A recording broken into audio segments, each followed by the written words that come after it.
আমরা শুনেছি যে নতুন করে প্রেমে পড়লে নাকি মেয়েরা অনেক সুন্দর হয়ে যায়। তো বলে যে আপনি নাকি সার্জারি করেছেন, আপনি নাকি নাক চোখা করেছেন, থোতা চোখা করেছেন, এটা কতটুকু সত্য? কোন জেলার মানুষকে ভয় পান? ভয় পাই। সোশ্যাল মিডিয়ার সবাই আপনার পোস্টের অপেক্ষা করছিল এবং রাত দিন ঘুমাতে পারছিল না। তো আমি আসলে ঠিক ওই দিনই এন্ড করে দিয়েছি এইসব বিষয়গুলোকে।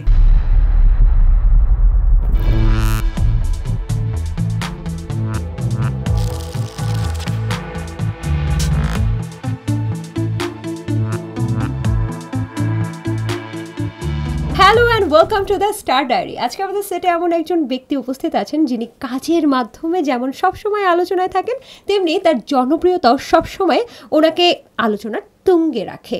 তিনি আর কেউ নন, তিনি আমাদের সবার প্রিয় Dhallywood queen Apu Biswas. Welcome to the show. ভালো, কেমন আছেন? আমি তো বেশ ভালো আছি। আচ্ছা, আসলে কি কখনো ডায়েরি লিখেছেন? না। এই মুহূর্তে আপনাকে যদি আমি একটা পাতা দিই, সেই ডায়েরির পাতায় আপনি কি লিখবেন? প্রথমেই লিখবো যে আমার এত ভালো সাকসেসের জন্য ধন্যবাদ জানাই আমার সকল দর্শকদেরকে। আর আমার মা বাবা যদিও নেই, তাদেরকে ধন্যবাদ জানাবো যে আমাকে এত সুন্দর একটা প্রফেশনে এনেছে, নাহলে বুঝতে পারতাম না, মানুষের ভালোবাসা জানতে পারতাম না। আর সর্বশেষ হয়তো এটা লিখবো যে আমি যেন এই ভালোবাসা নিয়ে চলে যেতে পারি। বাহ, চমৎকার। এই যে ঢালিউড কুইন নামটা শুনলে কি ভালো লাগে না যে পুরো বাংলাদেশের মানুষ আপনাকে বলছে ঢালিউড কুইন, মানে ইউ আর দ্য কুইন। তো এটা শুনলে কেমন লাগে? সুন্দর বা প্রশংসা, এটা তো আমার মনে হয় সকলেরই ভালো লাগে, তা আমি তো তার ব্যতিক্রম না, আমারও ভীষণ ভালো লাগে। আচ্ছা, দীর্ঘ অনেক বছর কাজ করা হয়েছে। কত বছর হলো ইন্ডাস্ট্রিতে? 20 বছর। ওকে, সো নেক্সট এখন যারা কাজ করছেন, বিদ্যা সিনহা মিম আছেন, তারপর পূজা চেরি, দিঘি, বুবলি, আরও অনেকেই আছেন। আপনার কি মনে হয় নেক্সট ঢালিউড কুইন কে হতে যাচ্ছে? দর্শক বা যারা হচ্ছে আমাকে পছন্দ করে, আমার ফ্যান ফলোয়ার, এটা আসলে তাদের সৃষ্টি করা নাম। বা আরেকটা যেটা হয়েছে যে আমি যখন ইন্ডাস্ট্রিতে কাজ করেছি খুব টানা, এখানে সংযুক্ত ছিল যে আমাদের বেশ কিছু যারা আছেন, ডিরেক্টররা আছেন, প্রযোজকরা আছেন, অবশ্যই সেখানে সাংবাদিক ভাই বোনেরাও আছেন। এটা আসলে সকলে মিলিতভাবেই একটা নাম যাচ্ছে, ঠিক আছে অপুকে ঢালিউড কুইন হিসেবে আখ্যায়িত দেওয়া। কারণ একটা কিন্তু পত্রিকার পাতায় লেখাটা এসেছে। কারণ আমি যখন এই নামটা আমার দেওয়া হয়েছিল তখন কিন্তু আমাদের কারো হাতে ব্যক্তিগত প্রেজেন্টেশনের জায়গা থেকে মোবাইল ছিল না যে আমি একটা কিছু লিখে দিলাম। তখন কিন্তু আমাদের নামকরণের পেছনে কিন্তু সাংবাদিক ভাই বোনেরা বা আমাদের ডিরেক্টর কলাকৌশলীরাই কিন্তু আছেন। যখন পোস্টারে নাম যাবে বা আমাদের সিনেমায় যখন প্রথম আমাদের নামের পর্বটা আসে, তখন সেই নায়ক নায়িকার পেছনে এই যুক্তটা করা হবে। এটা তো অবশ্যই, কিন্তু আপনার কি মনে হয় অপু দিদি, এরকম কি আছে যে আমরা বলি যে ঘোষিত বা অঘোষিত কিং আমাদের মিডিয়া ইন্ডাস্ট্রির শাকিব খান, নিঃসন্দেহে। এখন ওনার কারণেই আপনার নিজেরও তো দক্ষতা বা কাজের অভাব, মানে অভাব। আমি দেখেছি যে মানে চলচ্চিত্র এরকম নাম আসার সময় এসেছে, পত্রিকা এসেছে। আমি মনে করি যে আসলে এটা ভালোবাসা থেকে আমার নামের সৃষ্টি। সেটা কি আপনার কাজের জন্য? অনেকটা সময় তো একটানা কাজ করেছি। এটা 2009 থেকে 16 পর্যন্ত তো আসলে অনেক কাজ করেছি। মানে অপু বিশ্বাস মানে পুরো এফডিসি ফ্লোরটাই ছিল অপু বিশ্বাস। সেটা আমাদের 1 থেকে 9 নম্বর ফ্লোর পর্যন্ত। তো এই বিষয়টা আসলে আমার মনে হয় যে হয়তো কাজ করেছি নামের পেছনে। বাহ, তার মানে নিজের যোগ্যতায় অপু বিশ্বাস ঢালিউড কুইন। বাহ, চমৎকার। আচ্ছা, হুট করে আমরা দেখলাম যারা আপনার ফ্যান ভক্ত সবাই দেখলাম যে আপনার গ্ল্যামারাসটা অনেক বেশি বেড়ে গেছে, এবং হুট করে এই যে কি খেলেন আপনি যে এত সুন্দর হয়ে গেলেন। প্রত্যেকটা মেয়ে কিন্তু জানতে চায়, আমিও জানতে চাই, নাকি আপনি নতুন প্রেমে পড়েছেন কোনটা? প্রেম তো আমি সবসময় পড়ি, কারণ হ্যাঁ এই কারণেই, কারণ আমার প্রথম কথা হচ্ছে যে ভালোবাসা না থাকলে বা প্রেম না থাকলে তো কোনো কিছু সুন্দর সৃষ্টি হয় না। তো সুন্দর সৃষ্টির মাঝেই প্রেম থাকতে হবে। আমরা শুনেছি যে নতুন করে প্রেমে পড়লে নাকি মেয়েরা অনেক সুন্দর হয়ে যায়, নাকি এমন কোনো কিছু একটা খেলেন যেটার মাধ্যমে আপনি অনেক বয়স কমে গেলেন এবং অনেক সুন্দরী হয়ে গেলেন? এটা আসলে ডিপেন্ড করে মেইনটেনের উপর ফার্স্ট। তো এটা তো অবশ্যই আসছে। তাহলে গোপন রহস্যটা বলেন না। এখানে গোপনীয়তা না, আমার কাছে মনে হয় যে মানুষকে অনেক বেশি পরিশ্রমী হতে হবে, কনফিডেন্স হতে হবে। আর আমরা যে কাজটা করছি সেই কাজের আসলে চাহিদাটা কী বা ওই কাজটা কী প্রায়োরিটি চাই, তো সেইটা মনে হয় যদি মেনটেন করা যায় তাহলে সৌন্দর্য অটোমেটিক্যালি হয়ে যায়। আর কারো প্রেমের কথা আসলে এখন এমন একটা ম্যাচিউর জায়গায় চলে এসেছি, এইগুলো আমার কাছে একটু ছেলে মানুষই মনে হয়। প্রেম ছেলে মানুষই মনে হয় ম্যাচুরিটির জায়গা থেকে। দারুণ একটা কথা বলেছেন। কিন্তু এমন হয় না যে অনেকে একটা সময় ছিল যে অপু বিশ্বাস এত কাজ করেছে, তারপরেও হয় কি যে আপনার মুটিয়ে যাওয়া বা আপনার স্কিন নিয়েও অনেক ট্রোল কিন্তু হয়েছে। কিন্তু সেই মানুষটাকেই কিন্তু এখন দেখবেন যে পুরো নেটিজেনরা বা নেট দুনিয়া আপনার সৌন্দর্য নিয়ে পোস্ট করছে। তো এটা তো নিশ্চয়ই আপনার বেশ ভালো লাগে। তো সেক্ষেত্রে এই যে বললেন কিছুটা মেইনটেনেন্স, সেটার পেছনে আবার আপনাদেরকে নিয়ে তো আলোচনা হবেই, কারণ আপনার পাবলিক ফিগার। তো বলে যে আপনি নাকি সার্জারি করেছেন, আপনি নাকি নাক চোখা করেছেন, থোতা চোখা করেছেন, এটা কতটুকু সত্য? সার্জারি কথাটা ভুল, কারণ আমি আসলে আমার একটু বডিকে নিয়ে আমি মাঝে মাঝে নিজে একটু কনফিউজড হয়ে যাই। আমি যদি টানা 15 to 20 ডেজ একটু খাবার খাই তাহলে একটু আবার বাল্কি হয়ে যায়, আবার জাস্ট 15 to 20 ডেজই যদি আমি খুব প্রপার মেনটেন করি আবার শুকিয়ে যাই। তো ওই জায়গা থেকে কিছুদিন আগে আমি মানে দেখেছি, আমাকে বললো আমার অ্যাডমিনরা যে দিদি আপনাকে অনেক মোটা লাগছিল একটা হোয়াইট শাড়ি পরে। তো ওইখানে আবার একটু হালকা ফ্যাটি লেগেছে। তারপরে তার কিন্তু 10 to 11 ডেজ পরে আমার একটা শ্যুট ছিল, সেখানে আবার শুকনো লেগেছে। তো হয় কি, আমার যখন প্রচুর কাজ থাকে পরপর তখন আমি মেনটেনটা খুব প্রপার করি। আবার যদি দেখা যাচ্ছে যে 1-2 মাস কোনো কাজ নেই, তখন একটু নিজের মতো করে চলার চেষ্টা করি।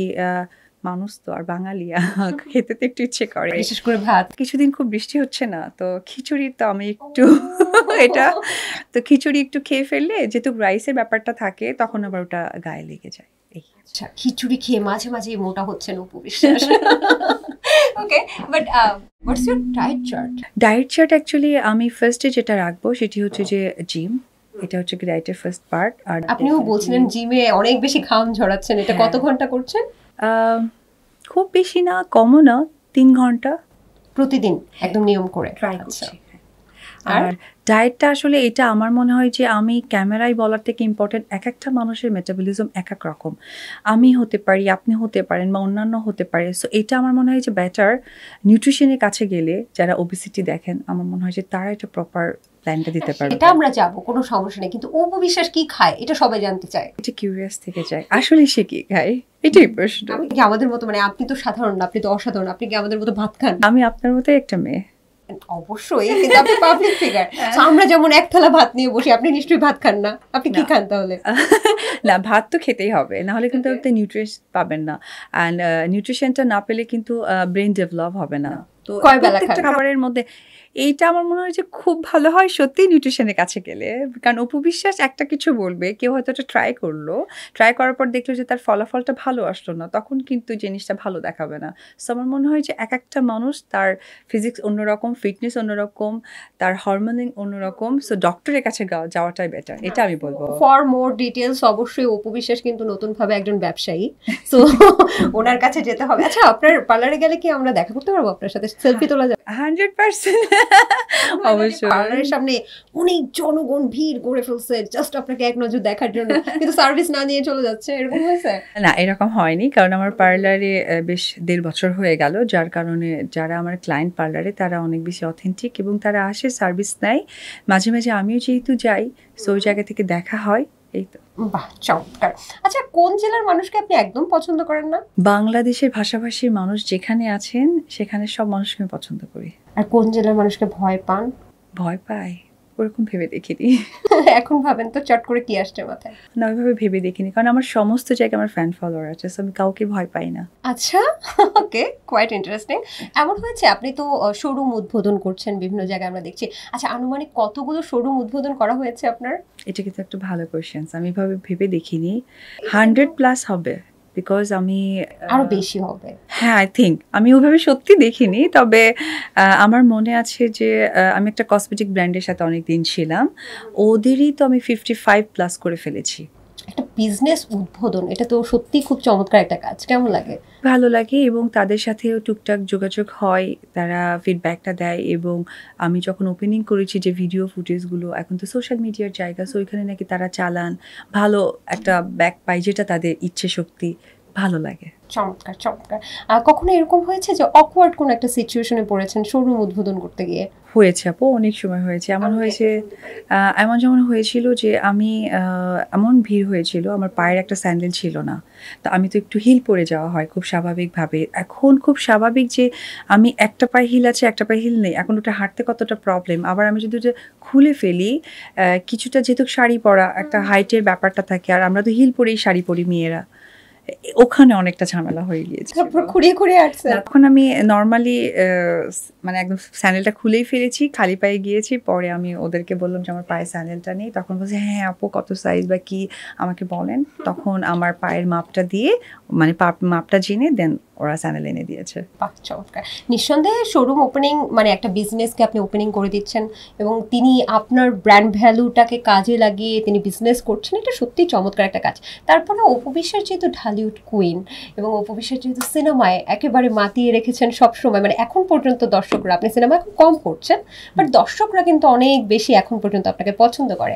তারপরও কিছু ভক্ত আছেন যারা একটু চিন্তা করেন আসলে এতগুলো সিনেমা করার পর, এত টাকা আয় করার পর তারপর কেন আসলে শোরুম উদ্বোধনের মতো জায়গায় যাচ্ছে, এটা কি একটু বিলো স্ট্যান্ডার্ড হয়ে যাচ্ছে কিনা বা তার অবস্থানটাকে একটু নিচে নামিয়ে দিচ্ছে কিনা, এ ব্যাপারে আপনি কিভাবে বিশ্লেষণ করবেন? যে মানুষগুলোর আমি ওপেনিংয়ে যাই তারাও আমার ফ্যান ফলোয়ার, এবং যারা আমাকে নিয়ে বলছে আই থিঙ্ক তারাও আমার ফ্যান ফলোয়ার। হয়তো চিন্তাধারাটা দু রকমের। যারা আমাকে নিয়ে এই কথাটা বলছেন যে বিলো মাইন, আমি যদিও দেখিনি, বাট আমার যেহেতু আপনি প্রশ্ন করলেন সেই জায়গা থেকে বলবো যে বিলো মাইন্ডের কিছু নেই। এই কারণে নেই কারণ আমি শিল্পীর জায়গাটাই আসলে সেখানে যাওয়া। কারণ আমার যদি পরিচিতি থাকে সেখানে, যে ফ্যান ফলোয়ারের জন্য আমি যাচ্ছি, আমার যে ইমেজটা সেটাই তো আসলে সেখানে দেখানো হচ্ছে বিজ্ঞাপনের মতো। তো আমার কাছে ওপেনিংটাকে ছোট চোখে কখনোই মনে হয়নি, কারণ এটা আমাদের সিনেমা বা শোবিজ অঙ্গনের একটা পার্ট। সো সেই পার্টেই আমার কাজ করা। চমৎকার। আপনাদের সম্পর্কে আরো বেশি আলোচনা সমালোচনা তো হয়, তার মধ্যে একটা আপনাকেও সেই জায়গায় জড়িয়ে ফেলেছে একটা জায়গায় যেখানে আরো কিছু নায়িকার নামও কিন্তু উঠে এসেছে, যেমন হচ্ছে অনলাইন জুয়ার ব্যবসা বা অনলাইন জুয়ার প্রমোশন, সেক্ষেত্রে কিন্তু আপনার নামটাও উঠে আসে। এই ব্যাপারে আপনি কি কিছু বিশ্লেষণ করবেন? আমি অনলাইন জুয়ার সাথে ছিলাম না। আমি, যেটা হয়েছে, অনেকেই আছেন এবং তাদের ফেসবুক যখন যারা ভেরিফাইড থাকে সেইখানে আপনি যেইটা ভিউ করবেন বা যেটা দেখাবেন সেটাই হচ্ছে আপনি।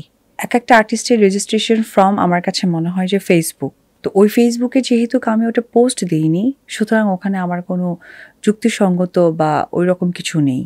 কিন্তু আপনার ছবি ভিডিও তো বিভিন্ন সাইটে দেখা যাচ্ছে বলে আমরা অবশ্যই আমার ছবি ভিডিও অনেক জায়গায় ছিল একটা সময়, কিন্তু পরবর্তী সময় আপনি দেখে থাকতে পারবেন যে অনেক আর্টিস্ট আছেন এবং আমাকে যে ব্র্যান্ডের সাথে তুলনা করা হয়েছিল সেখানে আমি তো নেই।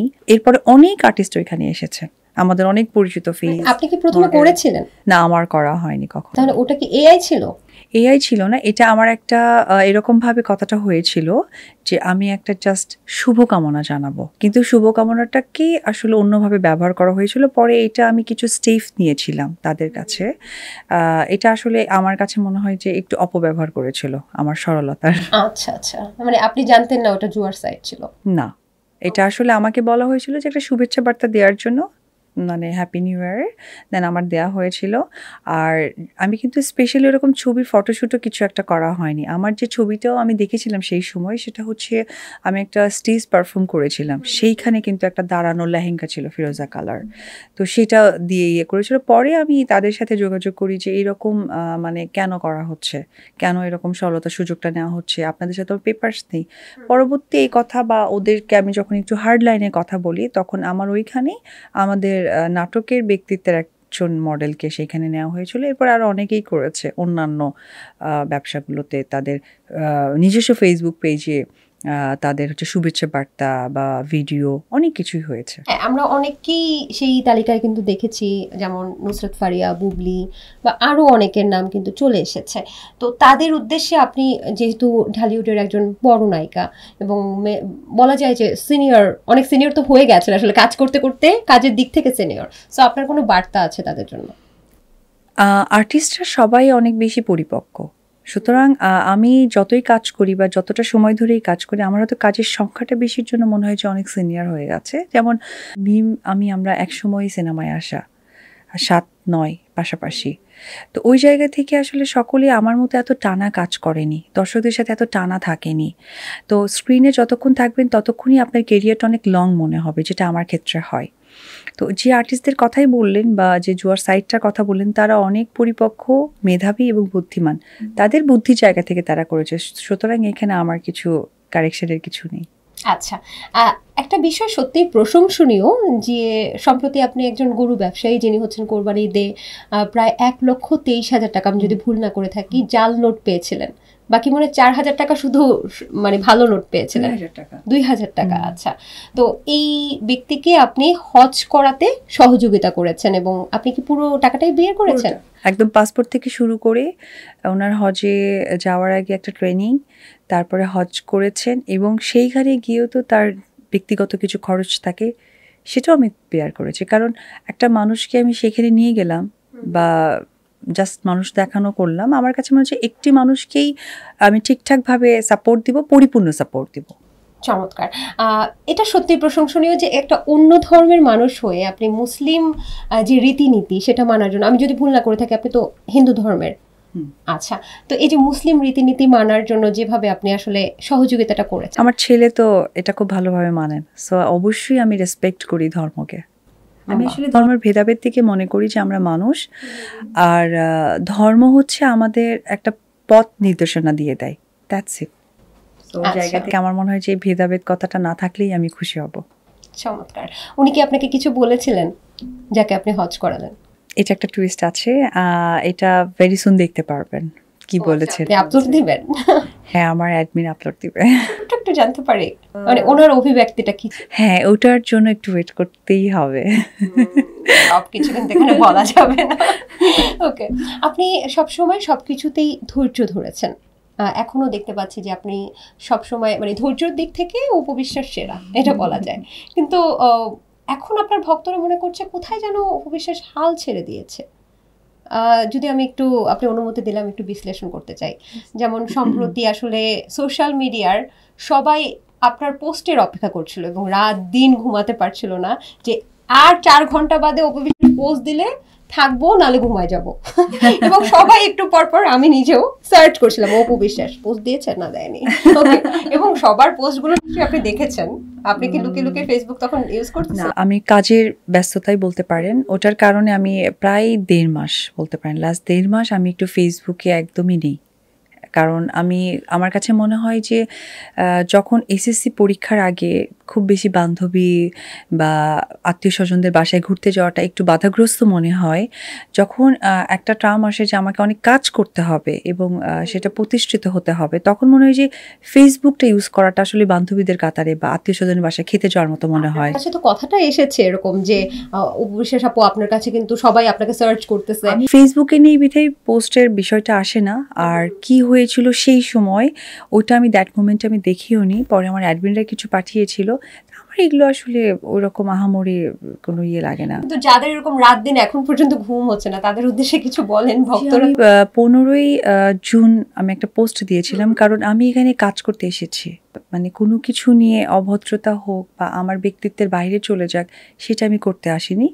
কিছুটা সময় করা হয়ে গিয়েছিল, আসলে মানুষের জায়গা থেকেই মানুষ কিছু সৃষ্টি করে, এবার মানুষই সেই সৃষ্টিটা বন্ধ করেন। তো আমি আসলে ঠিক ওই দিনই এন্ড করে দিয়েছি এইসব বিষয়গুলোকে। সেটা আমরা বুঝতে পেরেছি ইতিমধ্যেই, যে কারণে আপনি চুপ আছেন। তারপরেও হয় না যে জনগণের বা ভক্তদের একটু জানার আগ্রহ থাকে যে এই যে বুবলি আপু, চিত্রনায়িকা বুবলি 11টা ছবি দিলেন শাকিব খানকে নিয়ে, তারপর কিন্তু ভক্ত মনে আগ্রহ থাকলো যে অপু বিশ্বাস কেন চুপ করে আছে, অপু বিশ্বাস কি তাহলে হাল ছেড়ে দিল, অপু বিশ্বাস কি কষ্টে বা খুব কষ্টে চুপ করে আছে, ভেতরে চাপা কষ্ট নিয়ে হাসি মুখে? নট রিয়েলিটি, এটা হচ্ছে হাল ছেড়ে দেওয়া, হাল ধরার তো কিছু নেই। তাহলে এই চুপের পেছনে রহস্য? ফর এক্সাম্পল, আপনার কথার পৃষ্ঠে আমি বলি যে ধরেন আমি কিছু একটা দিলাম, তাতে কি জনগণের হ্যাপিনেস? এতদিন তো আমরা দেখেছি এটা যে কথার পৃষ্ঠে কথা, ডিজিটাল যুদ্ধ, এই জন্য আমি এন্ড করে দিয়েছি 15-এ আমি একটা ছবি দিয়ে এবং লম্বা একটা স্টোরি লিখে দিয়েছি যে এসব অসুস্থ প্রতিযোগিতায় আমি নেই, আমি আমার কাজ, সন্তান, ভক্ত, দর্শক এসবই ব্যস্ত থাকতে চাই। সো আমি তো ক্লিয়ার, এখন আমার সেই ক্লিয়ার ব্যাপারটা তো আমি নিশ্চয় প্রকাশ করেছি। তারপর ওই যে ভক্তরা যে আপনাকে অনেক ভালোবাসে, মনে করে যে আপনি কি আসলে চাপা কষ্ট নিয়ে হাসি মুখে ঘুরে বেড়াচ্ছেন, এই আসলে তাদের কষ্টর বিষয়টা একদমই আমি বলবো না যে আমার ভক্ত দর্শকরা ভালোবাসেন বিধায় এই বিষয়টা তারা জানতে চান যে কষ্টর বিষয়টা। কষ্টর কিছু নয়, রিয়েলিটি হচ্ছে যে আমাকে কাজ করছি, কাজ করতে হবে। আর আমি যেহেতু 15 জুন বিষয়টাকে একদমই ওইখানে স্টপ আউট করে দিয়েছি, সেটা তো আর বের করার কিছু নেই। আর যেহেতু এখানে সব কিছুর ঊর্ধ্বেই কিন্তু যে সাইড থেকেই বলেন না কেন, মানে এই দিক ওদিক যে সাইডটাই বলেন, বাচ্চাটা কিন্তু মোর ইম্পর্ট্যান্ট। সো এটাই কিন্তু হচ্ছে কি একটা অনেক বড় একটা সেতু বন্ধন। সো এটা তো আমরা চাইলেও কেউ কোনো সাইডে কেউ অফ করতে পারবে না। তাহলে কি ভবিষ্যতে এই যে একটা পোস্টের বিপরীতে আরেকটা পোস্ট বা পারিবারিক ইস্যুগুলোকে নিয়ে কেন্দ্র করে যে অসুস্থ প্রতিযোগিতা আপনিই বললেন, সেই অসুস্থ প্রতিযোগিতায় আমরা অপবিশ্বাসকে আর কখনোই দেখছি না? আমি ট্রাই করব আমার কথা রাখার, আমি চেষ্টা করব যতক্ষণ পারবো। আমি অফকোর্স পোস্টটা আমি নিজেও বারবার পড়ে ওটাকে ট্রাই করব। তার মানে নিজেকে ধরে রাখার চেষ্টা করছেন? ধরে রাখার চেষ্টা করছি না, আমি চেষ্টা করছি যে আমি যে কথাটা লিখেছি সেই কথাটা যেন রাখতে পারি। আর এতদিন যে এই যে পোস্টের বিপরীতে পোস্ট আপনাদের, যদি আমি বলি সহজ বাংলায়, যে চিত্রনায়িকা বুবলির পোস্টের বিপরীতে আপনার পোস্ট, বা আপনি পোস্ট করলে তার পোস্ট, এই যে আমরা যে ডিজিটাল যুদ্ধটা দেখতে পেয়েছি এতদিন যে চললো, সেটা কি আসলে অনেক সময় চুপ থাকতে পারেননি বলেই আসলে বাদ ভেঙে গিয়ে? না, প্রথমে বুঝতে পারিনি। প্রথমে নর্মালি আমি শেয়ার করতাম আমার মেমোরিজগুলো, যেটা স্টার্ট হয়েছিল আমার ছেলের বার্থডে থেকে। আই থিঙ্ক হয়তোবা আপনারা সোশ্যাল মিডিয়ায় দেখে থাকতে পারবেন, যেটার জন্য উনি নিজেও অনেক ট্রল হন। তো আমার ছেলের বার্থডের দিনেই আসলে ফার্স্ট টাইম ওর পরিবারকে নিয়ে ওর একটা বড় বার্থডে হয়, আমার ছেলের ফ্যামিলি সবাইকে নিয়ে একটা সুন্দর মেমোরিজ তৈরি হয়। সো এই মেমোরিটা দেওয়ার পরেই আনমেমোরিজ কিছু কাজ চলে আসে। তখন তো আসলে আমি অপবিশ্বাস থেকে ইম্পর্টেন্ট, আমি একজন মা। অপবিশ্বাসের থেকেও আমার কাছে অনেক বেশি প্রায়োরিটি মনে হচ্ছে আমি একটা মা, কারণ একটা নিষ্পাপ মানুষকে নিয়ে আসলে এই ধরনের বুলিং করার তো কোনো মানে হয় না। তখন আমার মনে হয়েছিল আচ্ছা ঠিক আছে, যে মেমোরিজগুলো আছে সবসময় আমি দিব। তো এটা প্রায় অনেক বছর হয়ে গেল যে জিনিসটা হওয়াতে। তখন একটা পর্যায়ে গিয়ে আমার মনে হলো, লাস্ট যেটাতে আমি স্টপ করলাম সেটা হচ্ছে একটা ফাদার ডে ছিল, খুব ভালো একটা মেমোরিজ হয়েছে। কারণ আব্রাম 4-5টা গান শিখেছে হারমোনিয়াম বাজিয়ে। তো তার এক্সাইটমেন্ট অন্য লেভেলের, মানে গান শিখেছে মানে এখনই হারমোনিয়াম নিয়ে চলো, আমি এখনই গান শোনাতে যাব। খুব স্বাভাবিকভাবেই আমরা আমার মাদের কাছে যে জিনিসটা আগ্রহ দিতাম যে না, একটা ভালো কিছু শিখে ফেলেছি, এখনই আমার দেখাতে হবে, টাইম ওয়েস্ট করা যাবে না। তো আমি এইরকমই একটা মেমোরিজ আমি শেয়ার করি। এরপরেই যে মেমোরিটা আসে, যেটা আমার কাছে খুব খারাপ লেগেছে। কেন খারাপ লেগেছে? কারণ যে মানুষটার মেমোরিজটা আসে তার মানে কিছু ওয়ার্ড, যেমন একটা কথা খুব ভাইরাল হয়েছিল যে সে বলছিল যে মানে স্টারকে একটা তামিল ভাষায় যে বলা হয় থালাইবা, তো এটা একটা কেমন না অকওয়ার্ড একটা ওয়ার্ড। তো পরিবারের মানুষ হিসেবে জিনিসটা আমার কাছে একটু মনে হয়েছিল যে আমি কি মানে বেশি জিনিসটা তাকে ছোট করার চেষ্টা করছি। আমার তো মেধা বুদ্ধি আছে এবং সেই মানুষগুলোর সাথে তো আমি অনেক পুরনোভাবে মেশা। ওই মানুষগুলোকে তো আমি খুব পুরনোভাবে জাজমেন্ট করেছি, পুরনোভাবে ভালোবাসা পেয়েছি, পুরনো একটা রেসপেক্ট পেয়েছি। তো ওই পুরনো রেসপেক্ট, ভালোবাসার, মর্যাদার জায়গা থেকে আমার ব্যক্তি একটা জায়গা সৃষ্টি হয়েছে যে না, ইনাফ ইজ ইনাফ। কারণ আমার কাছে মনে হচ্ছে যে আস্তে আস্তে ওই মানুষটাকে ছোট করা হচ্ছে, যে মানুষটা ছোট আমি কখনোই কামনা করি না, ডিউ রেসপেক্ট। তো আমার মনে হয় যে সোশ্যাল মিডিয়া সকলের কাছে ওপেন। তো আমার ওইটার পরেই আমার কিন্তু জাস্ট আপনারা টাইম, সময়সীমা সবই দেখতে পারেন, দেখবেন যে আমার ছেলের একটা গুড মেমোরিজ আমি যখন শেয়ার করেছি, গান বাজিয়ে শোনাচ্ছিল, তারপরে এরকম একটা অসুস্থ ভিডিওটার পর আমার কাছে খুব ব্যক্তিভাবে খারাপ লেগেছে। আমার কাছে মনে হচ্ছে স্টপ হওয়া দরকার, তাহলে সব কিছু ঠিকঠাক। That's it. আপনি সোশ্যাল মিডিয়া থেকে অনেক দিন দূরে আছেন, বললেন বিজনেসের কাজে খুব বেশি ব্যস্ততা। আপনার ভক্তরা ভাবছে যে আপনি ভালো নেই, ভক্তদের উদ্দেশ্যে কি বলবেন? কেমন আছেন আসলে ওই পোস্টগুলো দেখার পর?